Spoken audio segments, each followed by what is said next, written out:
Hey guys, what's up? I'm on a rescue mission here. I got these old Yamaha Venture carburetors. I guess this would go on with for any carburetor really. I had to remove the throttle shaft, so you have to take out those two Phillips screws in there. Okay. So what I did, this is the second time I've ever done this in my life. Once when I was like a 12-year-old kid trying to clean a carburetor, I thought I had to remove the throttle plate, but what I did was I got the shaft out. It was stuck. It was sticking from, we do a lot of ice fishing up here, and people in our community do a lot of ice fishing. So the throttle shafts get stuck from salt and stuff on the machines. So anyways, this one was like really stuck. You couldn't even move it with pliers when you grabbed it. So I heated it a little bit with the torch, and then I slowly worked it, and I was able to get it free. And then I removed my clips, and I was able to remove it.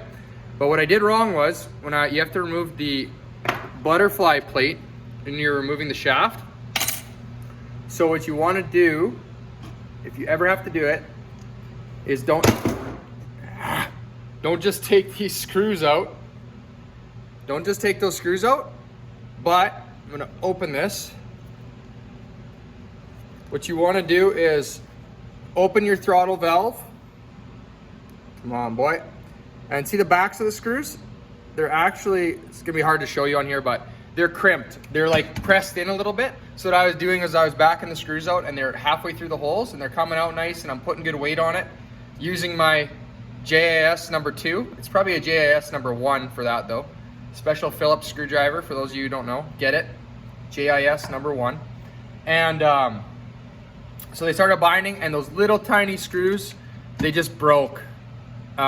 Just because it wasn't, like, I wasn't putting a lot of pressure on it, but they did break. So make sure you grind the back sides of them off, then you can remove your plate, then you can get the shafts out. So they broke off in the shaft here, and what I did was tack some little nuts to them. And the screw material didn't really want to weld that good. I could see it kind of balling off of it, but I was able, once I got it heated a bit, I got those nuts on there. And basically they'll just come on out. And I already cracked this with a wrench, this one. So my other one might be tougher, but there, see, I got the one out already.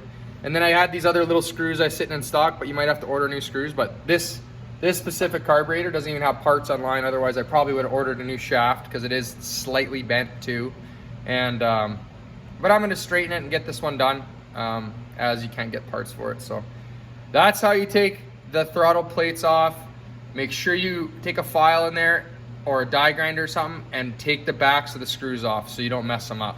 I'm gonna put these new screws in with red Loctite on them so they don't come off and fall into the motor. There's your little tipperoo for the day. Cheers, boys.